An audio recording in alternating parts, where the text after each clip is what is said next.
Buenas a todos, mi nombre es Fernando Duarte, soy estudiante de Ingeniería en Sistemas en la Santiago Mariño y este es un tutorial, un repaso del video sobre lo que ha acontecido con los lenguajes de programación en los últimos años para la materia Base de Datos sección B. Donde vamos a hacer un repaso más o menos breve de todo lo que se habló en esa clase tan importante y tan extraordinaria. Ok. Pasaron muchas cosas, pero uno de los principales, aunque el centro de todo no solo era recordarles a los muchachos lo muy variado que puede ser este mundo, sino también hablar un poco sobre una de las herramientas tan importantes que ha surgido en los últimos años, que es la Virtual Machine de Java.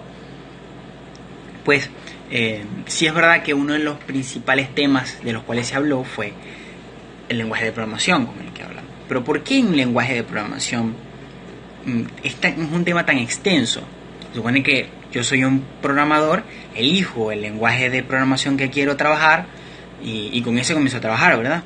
Pues ya no es así. Pero vamos primero un poco a hablar sobre los lenguajes de programación antes de llegar a esto. No importa qué lenguaje de programación queramos hablar. Un lenguaje de programación al final puede ser dividido de muchas maneras. Lo puedes dividir por generaciones, lo puedes dividir por sus funcionalidades, lo puedes dividir por los paradigmas en los cuales está trabajando. Por ejemplo, si hablamos de generaciones, hablamos de la primera generación, que fueron los más binarios. La segunda generación, que ya comienzan a meter un poco la abstracción al lenguaje. La tercera generación, que ya son los lenguajes que utilizamos mayormente hoy en día. Y la cuarta y quinta generación, que ya son lenguajes más específicos. La abstracción que nos ha ayudado mucho a que cada vez los lenguajes podamos entenderlos mucho más y que estén más cercanos a un lenguaje humano, que eso es lo importante, y que puedan ayudarnos también a hacer más cosas y para más entornos, porque los primeros, el lenguaje se podía llamar así, maneras de programar eran para un solo entorno. Pero los tiempos han cambiado y aquí es donde viene lo extenso, que los tiempos se están cambiando. También no importa el paradigma en el que trabajes, si es imperativo o no es imperativo, ni las funcionalidades que tenga. Esto es importante, pero me refiero a que ya ahora un lenguaje puede tener las mismas funcionalidades, por ejemplo, y una empresa puede decidir trabajar con uno y no con el otro, pero trabajar partes de uno, partes con el otro, o decide que quiere utilizar algo de un framework, por ejemplo, de ese lenguaje, pero no quiere usar el lenguaje, quiere usar otro lenguaje que puede adaptarse al framework que estaba hecho para aquel lenguaje. Ya se está entendiendo un poco lo complicado que es. Bueno, esto es un poco complicado, pero es importante que se entienda porque el mundo de hoy es tan cambiante que ya más allá de la generación que tengan, que por cierto las generaciones ni siquiera son llevadas por los años en que son creados, sino simplemente por las funcionalidades, funcionalidades no tanto, por el estilo que tengan, por la abstracción, esa es la palabra, la abstracción que tengan y para qué estén dirigidos. Ahí viene ahí sería la parte de funcionalidad. Es muy importante esto porque abarca tantas cosas. Una generación que es más allá del año, por ejemplo, SQL pertenece a la cuarta generación y al final es mucho más viejo que muchos lenguajes de la tercera generación. Es algo que a veces puede sacar mucho del lugar. Pero bueno, no importa cómo lo quieras clasificar, el problema es, lo interesante es que hay una gran cantidad de lenguajes de programación. Por ahí viene lo interesante y lo fuerte. Sabiendo todo esto y sabiendo que hay empresas que quieren trabajar con uno, que quieren trabajar con otro, ¿con qué trabajo yo? Bueno, eso depende de lo que tú quieras hacer. Hay una gran cantidad de lenguajes, es cierto, pero también tú tienes que ver hacia qué lugar te quieres ir y considerar algo importante. Si yo me quiero ir a un cierto lugar, ¿acaso ese lenguaje es bastante utilizado o no es utilizado? Son cosas que uno tiene que tener desde el primer momento. Pero es muy interesante esto porque ya en la actualidad la gran mayoría de lenguajes conocidos siempre tiene campo. Entonces ya sabemos más o menos, también hay que estudiar el campo que tengan hacia lo que te quieres dirigir, pero ya en la actualidad sabemos que a donde tú te quieras ir está bien, pero tienes que pensar también qué deseas hacer. ¿Por qué? Porque ¿qué deseo? Yo quiero trabajar con una empresa, por ejemplo. ¿Qué está trabajando? El proyecto que está trabajando esa empresa, ¿hacia qué lenguajes está trabajando?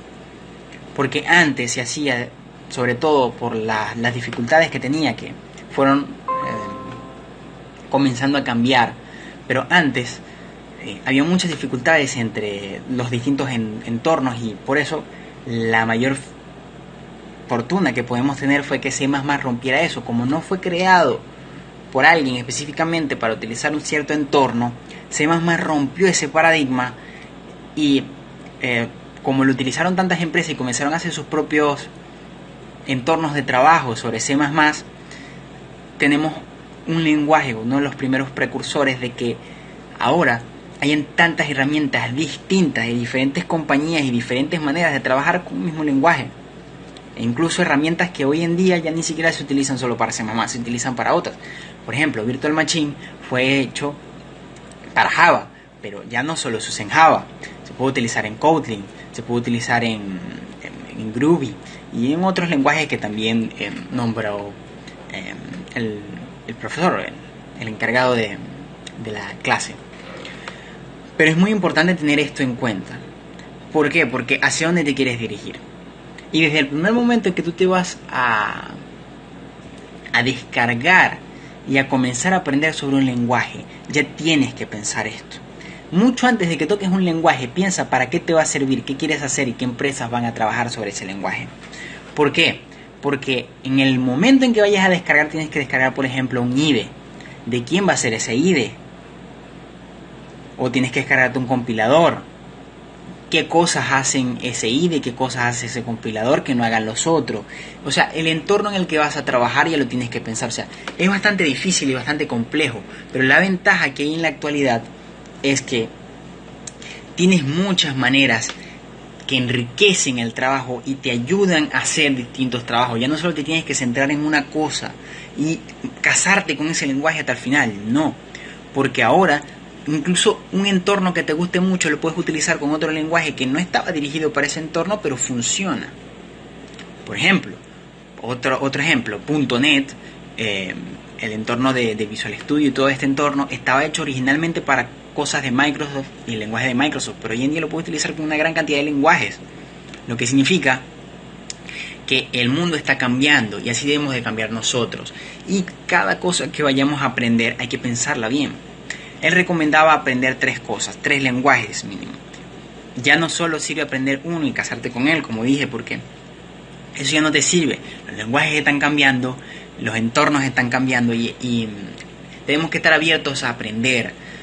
No importa que sea lo que venga, decidir estar aprendiéndolo, tratar de ver cómo adaptamos lo que ya sabemos a los nuevos tiempos.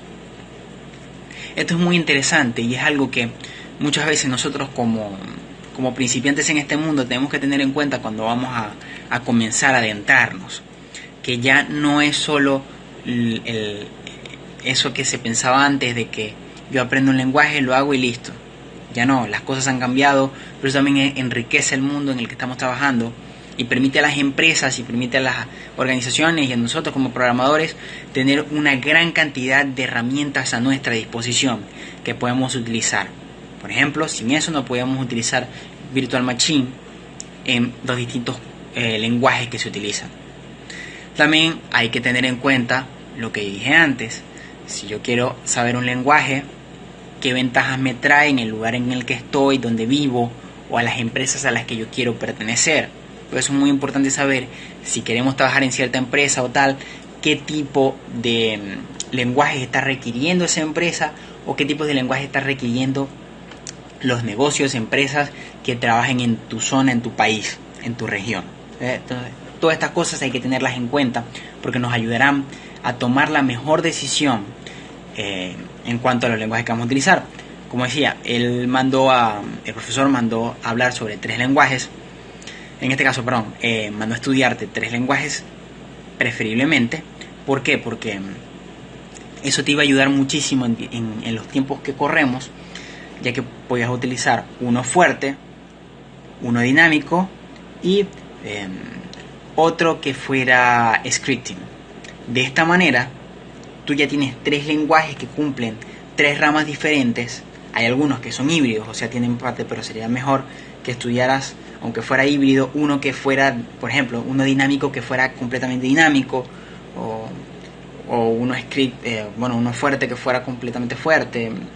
Me refiero para que entiendas más o menos no solo el mundo, sino que a la hora de trabajar en una empresa tengas varias herramientas. Entonces, preferiblemente 3 lenguajes. Si quieres más, bien; si quieres menos, deberías pensarlo, porque el mundo de hoy requiere ya no que estés con una herramienta. Eso mismo va también para los entornos.